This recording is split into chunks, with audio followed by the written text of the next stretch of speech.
नमस्कार दोस्तों। आज हम प्रसिद्ध कथाकार सूरज प्रकाश जी की कहानी अधूरी तस्वीर का पाठ करेंगे। आपने मुझे भारी विपदा में डाल दिया है इंस्पेक्टर साहब। लिख सकूंगी क्या वह सब कुछ हालांकि आंखों के आगे हर वक्त घूमता रहता है, लेकिन उसे शब्दों में बयान करना उस सब कुछ को फिर से झेलने जैसा लग रहा है। बहुत मुश्किल काम है सर, लेकिन अपने देश का, ड्यूटी का, धर्म का और इंसानियत का वास्ता देकर मुझे बांध दिया है। आपका सोचना भी सही है। अगर मैं कुछ नहीं बताऊंगी तो इतिहास का यह पन्ना, जो एक ही साथ उजला और घिनौना है, कभी सूरज की रोशनी नहीं देख पाएगा। बदकिस्मती से मैं अकेली ही तो उस हादसे की मूक गवाह बची हूं। अब मुझ पर ही तो यह जिम्मेवारी आती है कि उस घटना का पूरा लेखा जोखा सबके सामने रखूं, ताकि दुनिया जान सके कि न तो अभी इस दुनिया से इंसानियत खत्म हुई है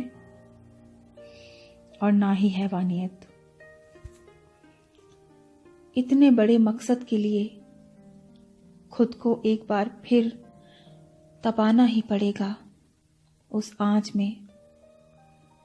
उस लहू की नदी को एक बार फिर तैरकर पार करना ही पड़ेगा। ठीक है इंस्पेक्टर साहब, मैं वह सब कुछ लिखूंगी जो मैंने देखा है।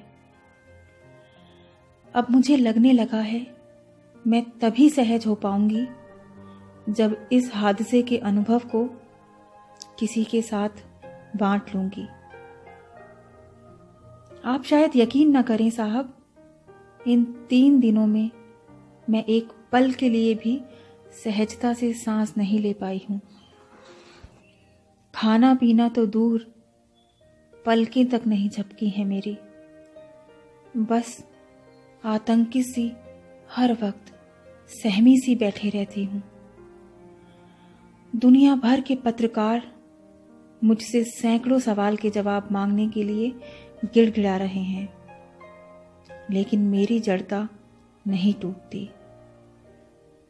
सब कुछ अपनी आंखों से देखने और खुद झेलने के बाद भी लगता है काश यह सब कुछ एक दर्दनाक ख्वाब होता। कम से कम नींद उचटने पर टूट तो जाता, लेकिन यह सब तो बताती हूं सब सिलसिलेवार, कड़ी से कड़ी जोड़ते हुए, ताकि आपको सही सुराग मिल सके।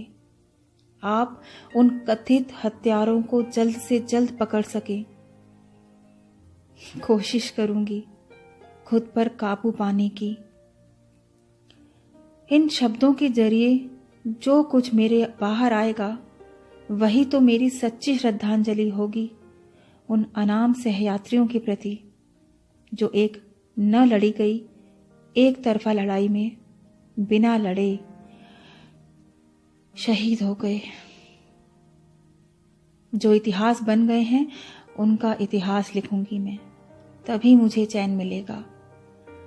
उन सब की आत्माओं को शांति मिलेगी।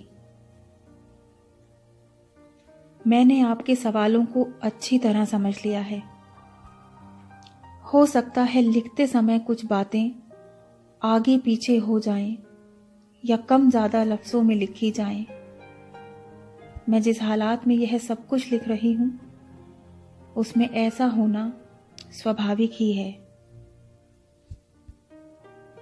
नाम अदिति, उम्र 34, जन्म जिला संगरूर, पढ़ाई पहले संगरूर फिर चंडीगढ़, वहीं से आर्ट्स में मास्टर डिग्री। पिता सिख थे, सुदर्शन सिंह वकील थे।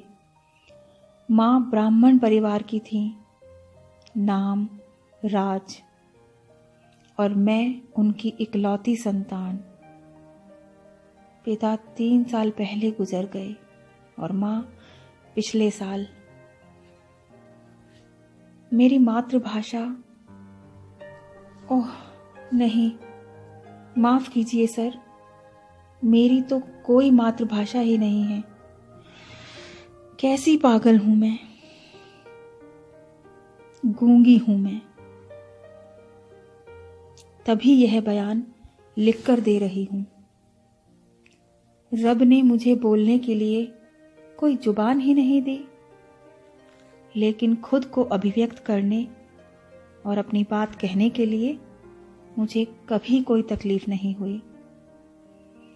मुझे ईश्वर ने कलाकार की उंगलियां दी हैं। मैं रंगों के जरिए, रेखाओं के जरिए शायद बेहतर तरीके से अपनी बात कह पाती हूं। मेरे हाथों से बनने वाले चित्र झूठ नहीं बोलते। सारे झूठों की, सारी बुराइयों की जड़ यह जुबान ही तो होती है, हमें अपनों से दूर करती है। आज सारे झगड़े जुबान को लेकर हैं। कई बार सोचती हूं कितनी खुश नसीब हूं मैं, इन सारी परेशानियों से परे रेखाओं के जरिए सच को सच की तरह कह पाती हूं। बचपन से दीवारें, आंगन और कॉपियां रंग रंग कर अपनी दुनिया रचती रही, बड़ी होती रही। वैसे भी पूरा बचपन अकेले बिताया है मैंने, बिल्कुल तन्हा। कभी किसी से खुद को बांटने, कहने, सुनने की जरूरत ही महसूस नहीं हुई। एक बात बताऊं आपको, मुझे क्या चाहिए, क्या नहीं, मैं क्या कहना या क्या करना चाहती हूं, ये सभी बातें मुझे अपनी मां से नहीं कहनी पड़ी कभी।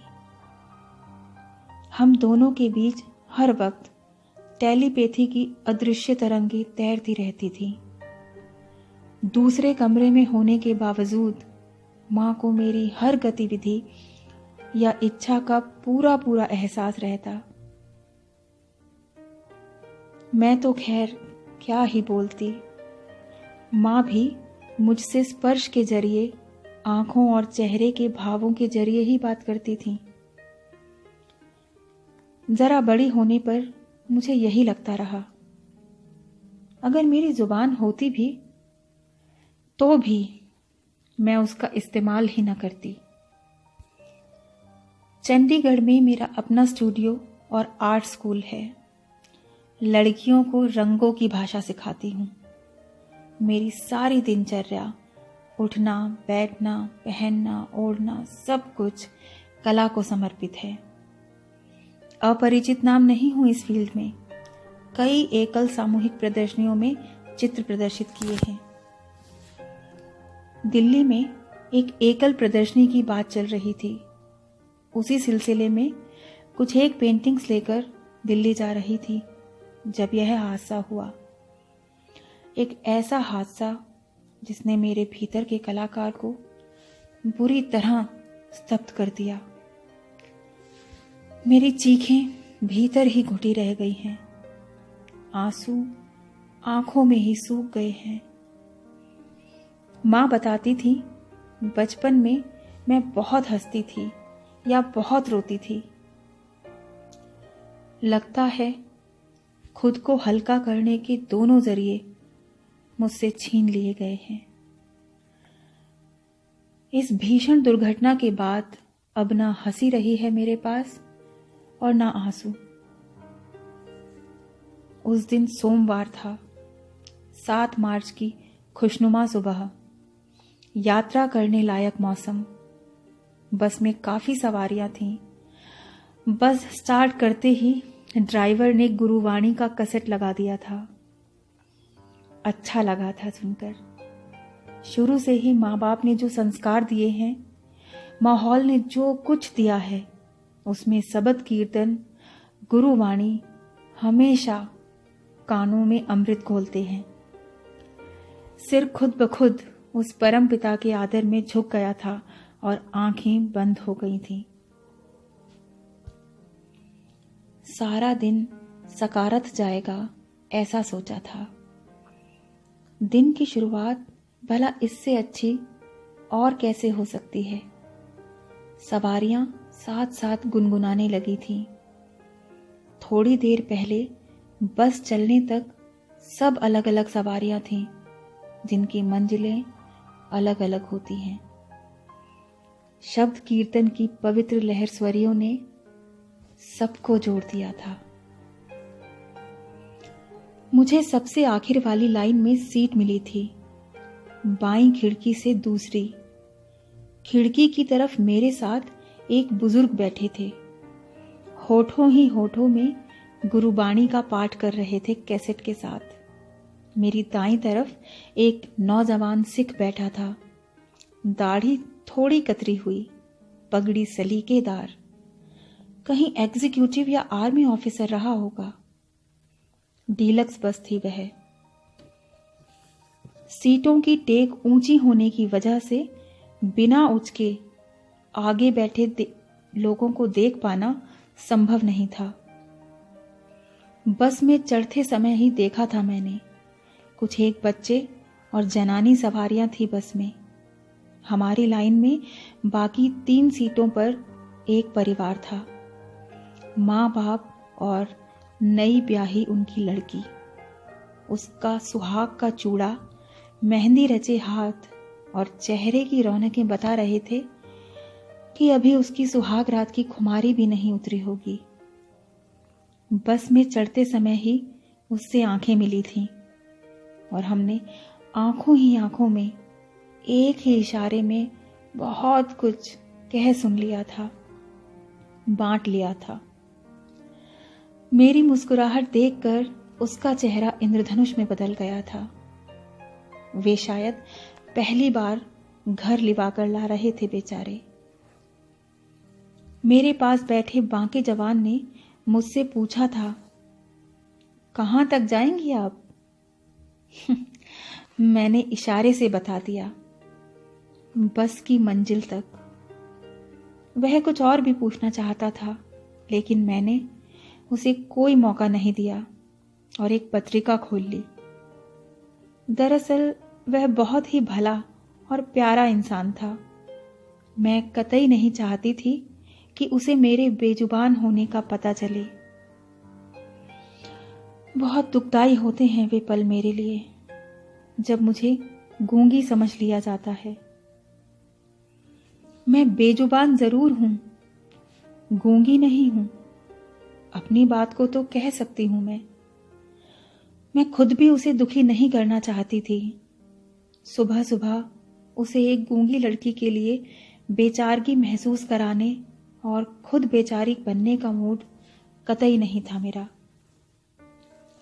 मैं साफ महसूस कर रही थी कि वह बीच में अकेला महसूस कर रहा था। एक तरफ मैं थी जानबूझकर पत्रिका में आंखें गड़ाए और दूसरी तरफ दुल्हन की मां।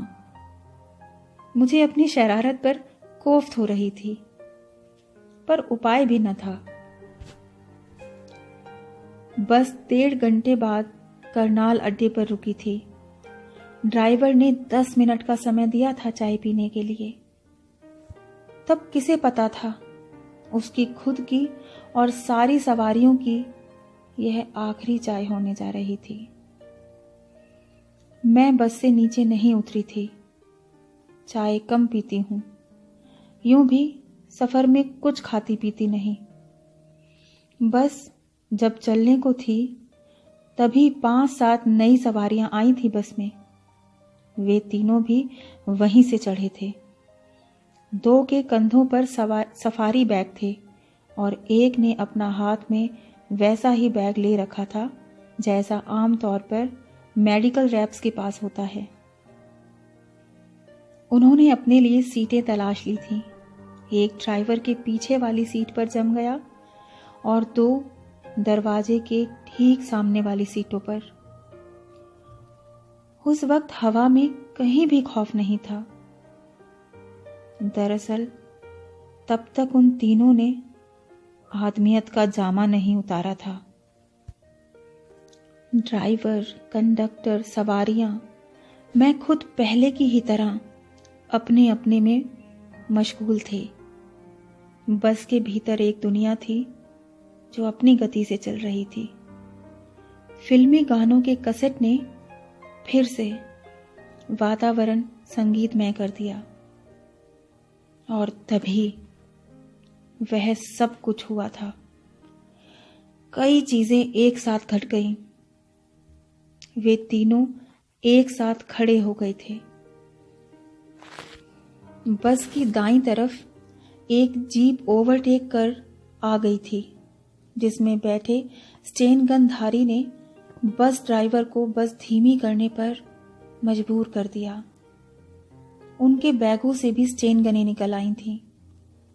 एक जाकर ड्राइवर के सर पर खड़ा हो गया और दो ने पूरी सवारियों को अपने जद में ले लिया। बस किसी कच्चे रास्ते पर मोड़ दी गई थी। सबकी खिग्गी बन गई। दबी घुटी चीखों, हिचकियों और करुण चित्कारों से फिल्मी कैसेट की आवाज दब गई थी।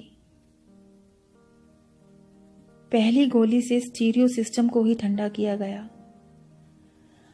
बस रुकी थी और भीषण नरसंहार ने एक आम दिन को इतिहास का एक क्रूरतम दिन बना दिया। खून की एक तरफा होली खेली गई थी उस सुनसान उजाड़ पगडंडी पर। थोड़ी देर पहले हंसती खेलती, अपनी अपनी उम्मीदों में जीती, मंजिल की तरफ जाती सवारियों को बेरहमी से लाशों के ढेर में बदल दिया गया था। अगले दिन अस्पताल में होश आने पर मुझसे ढेरों सवाल पूछे गए। मैं बेहद आतंकित थी। बदहवास हालत में कुछ भी बताने लायक स्थिति में नहीं थी। जरा हालत संभलने पर अखबारों में हादसे की अलग अलग खबरें पढ़ी। सचमुच कोई भी आदमी इस गुत्थी को सुलझा नहीं पा रहा है। बस यात्रियों की अब तक की हत्याओं से बिल्कुल अलग मामला है। सभी अखबारों ने अपने अपने कयास बढ़ाए हैं। पुलिस हैरान परेशान है, आखिर यह हुआ कैसे।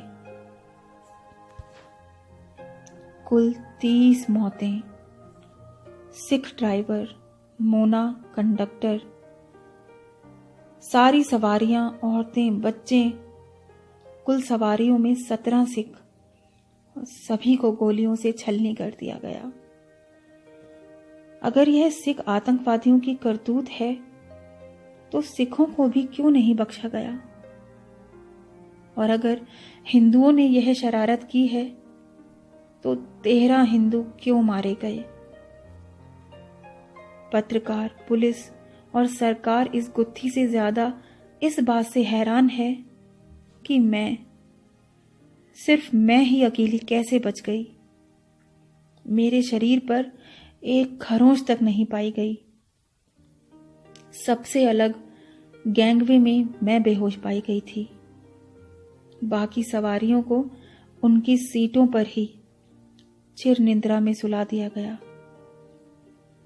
मेरे होश में आने के बाद से लगातार इस बात की कोशिशें जारी हैं कि मैं इन सारे रहस्यों पर से पर्दा उठाऊं, बयान करूं कि सब कुछ कैसे हुआ। आतंकवादी अपने पीछे कोई सुराग नहीं छोड़ गए हैं। सारी उम्मीदें मुझ पर हैं। सबकी उलझनें बिल्कुल सही हैं इंस्पेक्टर साहब। सारे रहस्यों पर से पर्दा मैं ही हटा सकती हूं। यह पता चलने पर कि मैं बेजुबान हूं और कलाकार हूं, मुझसे अनुरोध किया गया कि मैं अपना बयान लिख कर दूं और अपनी याददाश्त के सहारे उन निर्मम हत्यारों के चित्र बनाने की कोशिश करूं। बचपन में एक बहुत अच्छी कहानी पढ़ी थी। एक बड़े नामी कलाकार की प्रबल इच्छा थी कि वह एक ऐसा चित्र बनाए जिसमें दो चेहरे हों।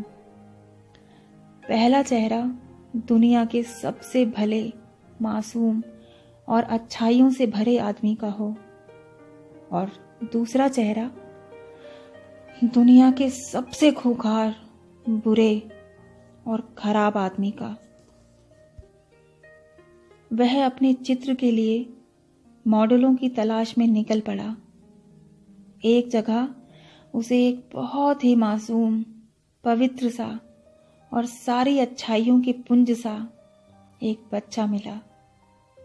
उसे लगा चित्र के पहले चेहरे के लिए उसे मॉडल मिल गया है। वह उसे अपने साथ स्टूडियो में ले आया, उसे खिलाया, पिलाया और उसकी सारी मासूमियत को अपने रंगों के जरिए कैनवस पर उतार दिया। उसका आधा काम हो गया था।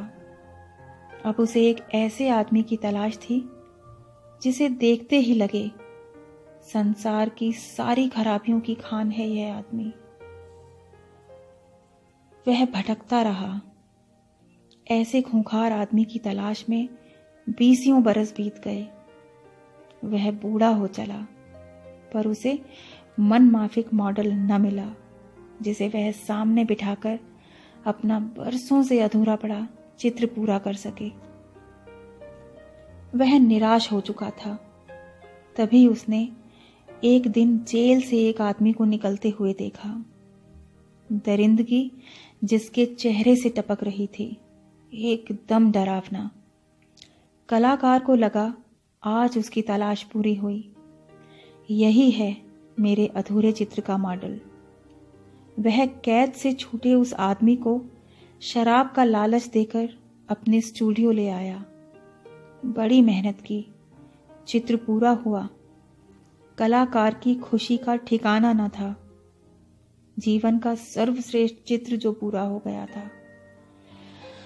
तभी उस कैदी ने जोर का ठहाका लगाया। कलाकार ने जब इसका कारण पूछा तो वह बोला, यह बच्चे की जो तस्वीर है ना, जो बरसों पहले आपने बनाई थी, वह भी मेरी ही है।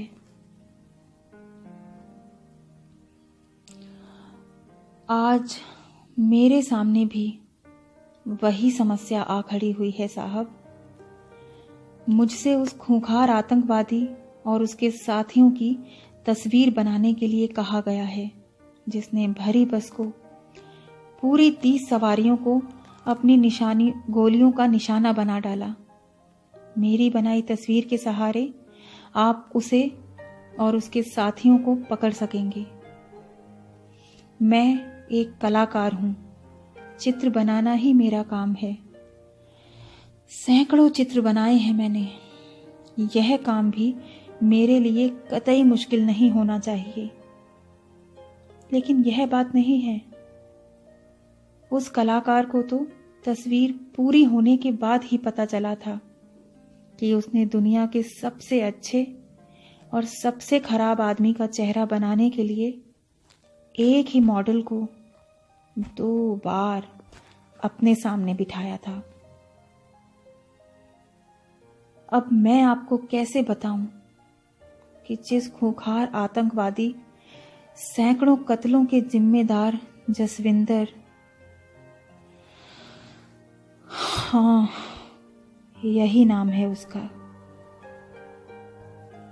की तस्वीर बनाने के लिए मुझसे कहा जा रहा है, उसकी एक अधूरी तस्वीर अब भी मेरे कलेक्शन में मेरे घर की मियानी पर पड़ी होगी। उसके बचपन की तस्वीर जो मैंने बनानी तो शुरू की थी पर कभी पूरी नहीं कर पाई। जस्सी मेरे पास कई दिन तक चक्कर काटता रहा था।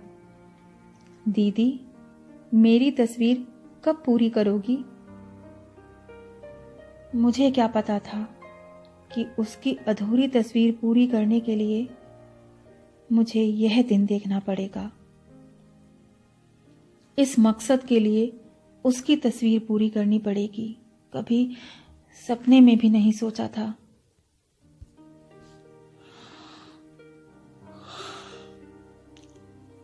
हाँ इंस्पेक्टर साहब, मैं जस्सी को जानती थी, बहुत अच्छी तरह, इतनी अच्छी तरह जितनी कोई बहन अपने मुंह भोले भाई को जानती है।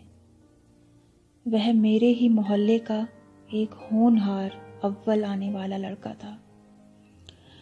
अक्सर अपनी बड़ी बहन की उंगली पकड़ हमारे घर आता था। उसकी बहन मेरी सहेली थी। जस्सी बड़ा प्यारा बच्चा था, बीबा बच्चा, जिसे देखते ही प्यार करने का जी चाहे। तभी तो उस दिन उसे अपने सामने बिठाकर मैंने उसकी तस्वीर बनानी शुरू की थी। दुनिया के सबसे प्यारे बच्चे की तस्वीर। जब मैंने जस्सी की तस्वीर बनाना शुरू की, वह आतंकवादी नहीं था, भोला भाला बच्चा था। आज के आतंकवादी जसविंदर की तस्वीर तो मैं बना दूंगी, लेकिन जस्सी से जसविंदर उर्फ कर्नल उर्फ जेके उर्फ पता नहीं क्या क्या बनने के दौरान उसकी तस्वीरें कौन बनाएगा इंस्पेक्टर साहब।